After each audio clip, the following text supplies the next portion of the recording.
Assalamualaikum warahmatullahi wabarakatuh. Perkenalkan, nama saya Sherly Sulistiana dengan NIM B1A1231141 dari kelas A, jurusan Ilmu Ekonomi dan Studi Pembangunan Universitas Haluoleo Kendari.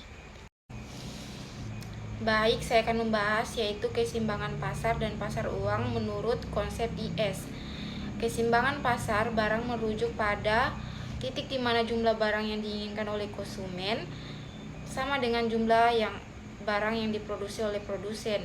Konsep IS yang juga dikenal sebagai identitas tabungan investasi merupakan bagian dari model ekonomi Keynesian. Dalam konteks ini, I merujuk pada investasi yang dilakukan oleh perusahaan dan S merujuk pada tabungan yang dilakukan oleh masyarakat.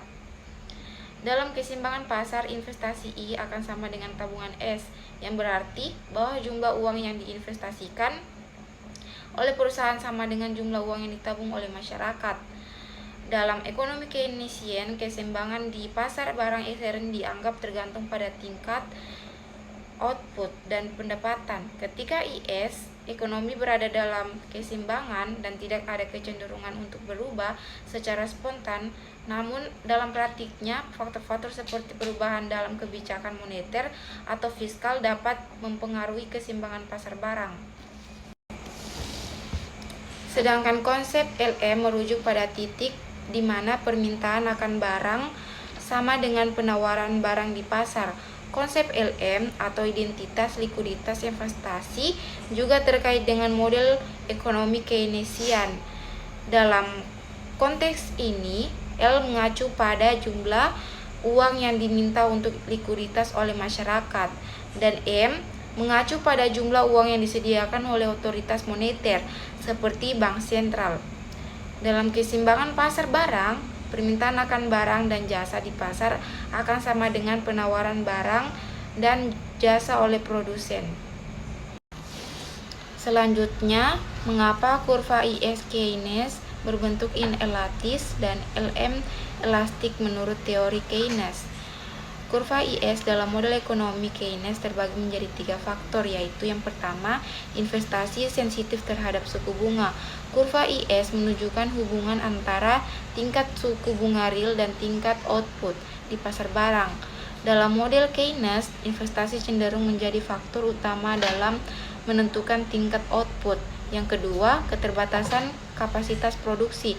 Dalam model Keynes, ada asumsi bahwa ekonomi dapat beroperasi di bawah kapasitas penuh, yang berarti ada sumber daya yang tidak digunakan sepenuhnya. Yang ketiga, keyakinan dan ketidakpastian. Faktor psikologi seperti keyakinan bisnis dan ketidakpastian tentang masa depan ekonomi juga dapat mempengaruhi responsivitas investasi terhadap perubahan suku bunga.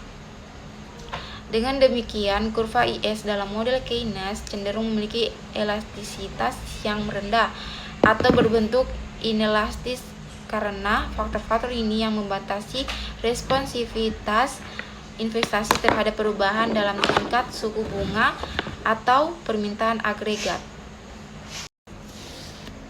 Sedangkan LM elastik menurut teori Keynes terbagi juga menjadi 3 bagian, yaitu yang pertama, likuiditas referensi yang kurang responsif.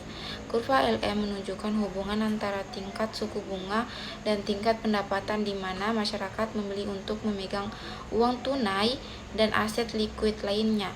2. Perubahan pendapatan yang terbatas.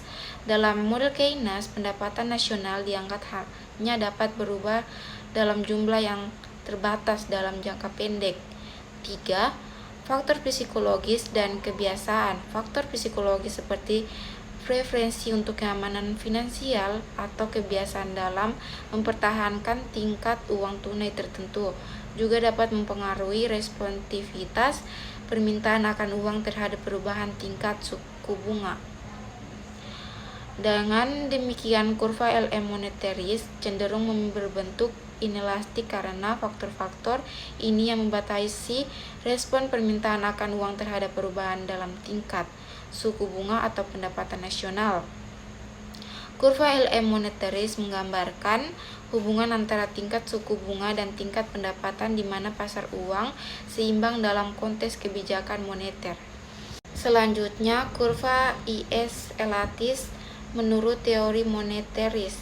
Kurva IS moneteris cenderung berbentuk inelatis karena investasi yang kurang responsif terhadap perubahan tingkat suku bunga, kapasitas produksi yang tak terbatas dalam jangka pendek, dan efek pengaruh yang tak terbatas dari kebijakan moneter.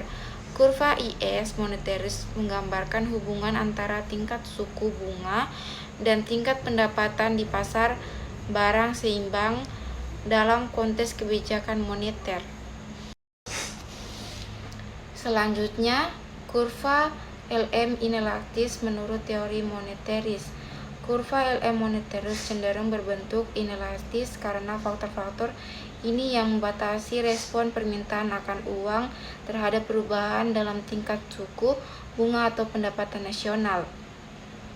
Kurva LM moneteris menggambarkan hubungan antara tingkat suku bunga dan tingkat pendapatan di mana pasar uang seimbang dalam konteks kebijakan moneter.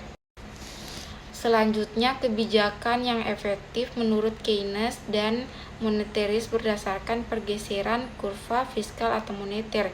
Yang pertama, kebijakan fiskal ekspansif. Pergeseran kurva IS, kebijakan fiskal ekspansif melibatkan peningkatan pengeluaran pemerintah atau penurunan pajak.